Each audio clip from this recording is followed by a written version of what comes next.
Notre choix s'est porté sur le supermarché Mendes à cause de la localisation. C'est assez proche de l'école et de nos différents lieux d'habitation. Et puis aussi pour l'ouverture d'esprit dès la première rencontre du gérant qui a été compréhensif face à notre projet d'études et qui a voulu quand même accepter d'écouter et de lire les propositions qu'on pourrait faire de solutions par la suite au traitement de son problème dans notre projet d'études en classe. Et bien sûr, notre choix de promoteur s'est porté sur lui, M. Mendes, qui est le propriétaire du supermarché. Et parce qu'il était disponible pour nous et il peut être le meilleur informateur dont on a besoin. Notre équipe est composée de 3 étudiants en technique de comptabilité et de gestion. Moi, Diane Zamblé, en profil gestion financière, et Myriam Ibiki aussi en profil gestion financière, et de Ouattara Dongui en profil ressources humaines. Vous aurez à les voir dans la suite de la vidéo pour expliquer les différents processus. Et notre promoteur, c'est bien sûr M. Mendes, qui est propriétaire et gérant du supermarché Mendes, qui est un commerce de détail de fruits, de légumes et diverses autres choses.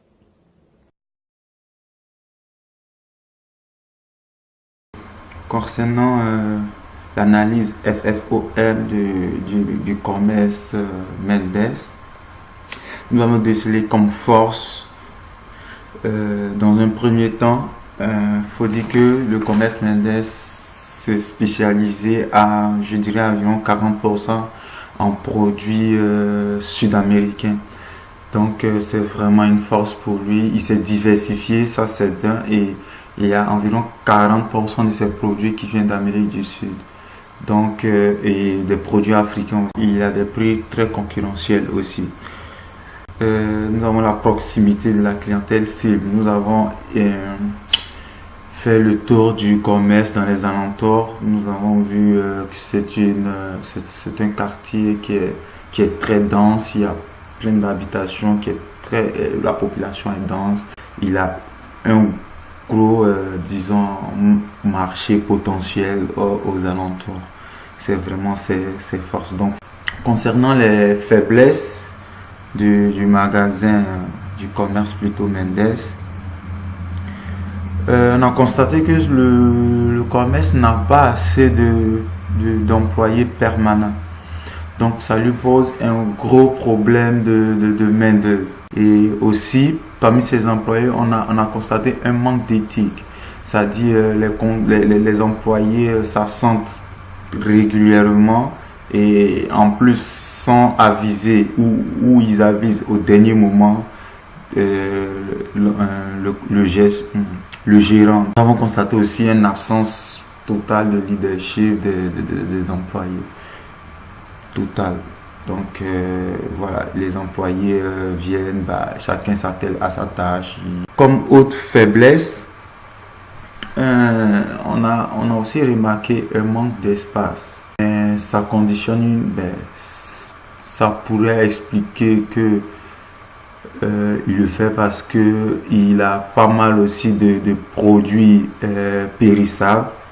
Donc il achète en petite quantité, ce qui l'oblige à s'approvisionner très régulièrement. C'est une grosse faiblesse pour lui. Aussi, s'il y avait un plus grand espace, il aurait pu s'approvisionner en un peu plus grande quantité et en stocker pas mal. Concernant les opportunités de ce commerce, nous avons remarqué que le commerce est très bien situé, c'est-à-dire dans un entourage, dans un quartier plutôt à forte communauté sud-américaine. Donc, il vend beaucoup de produits sud-américains dans un quartier à forte communauté sud-américaine. C'est un gros potentiel de vente pour lui.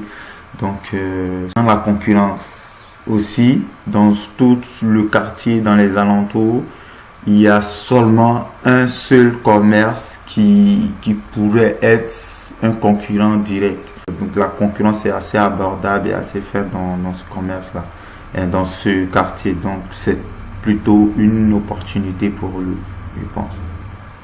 Concernant les menaces du commerce, il faut dire que les menaces sont plutôt d'ordre politique. Il faut dire qu'il y a beaucoup de réglementations dans l'alimentation.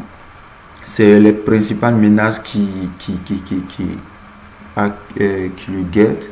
Donc, il faut dire qu'il y a beaucoup de permis à obtenir. Plein de produits qu'il doit commercialiser, il doit obtenir plusieurs permis. Donc, c'est vraiment une menace pour lui. Donc, nous avons aussi ils vendent beaucoup de produits réglementés. C'est une menace pour lui parce que pour lui, c'est des aliments de base. Pour un commerce comme le sien plutôt, à 50%, ils vendent que des aliments de base. Donc, faut dire que ces produits sont réglementés, donc il n'a pas une grosse marge bénéficiaire sur la vente de ces produits.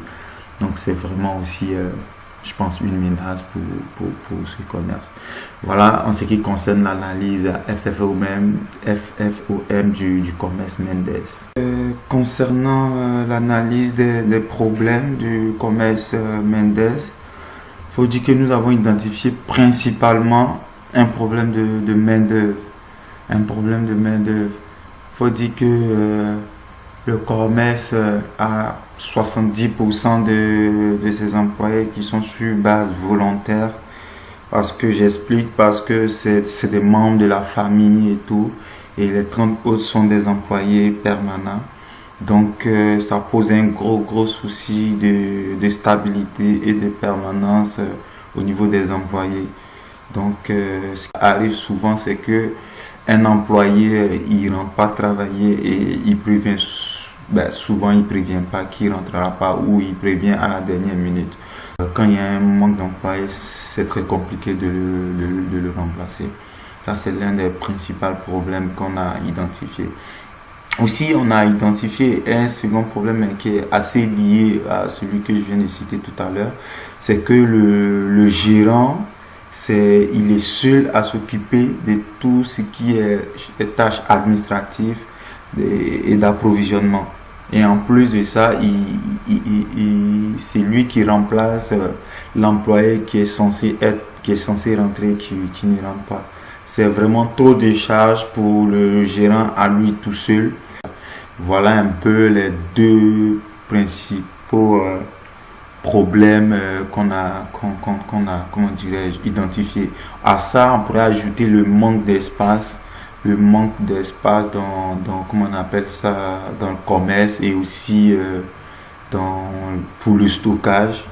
S'il avait un plus grand espace, je pense que ça pourrait prolonger un peu les fréquences d'approvisionnement à peut-être 3 ou 4 jours pour des produits qui sont périssables.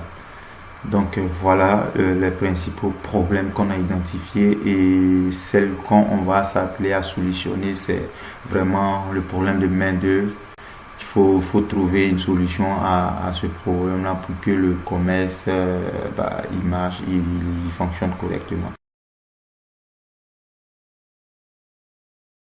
Nous avons relevé comme problème important dans cette entreprise l'absence récurrente des employés qui amène le gérant à s'occuper en grande partie des tâches administratives et d'approvisionnement.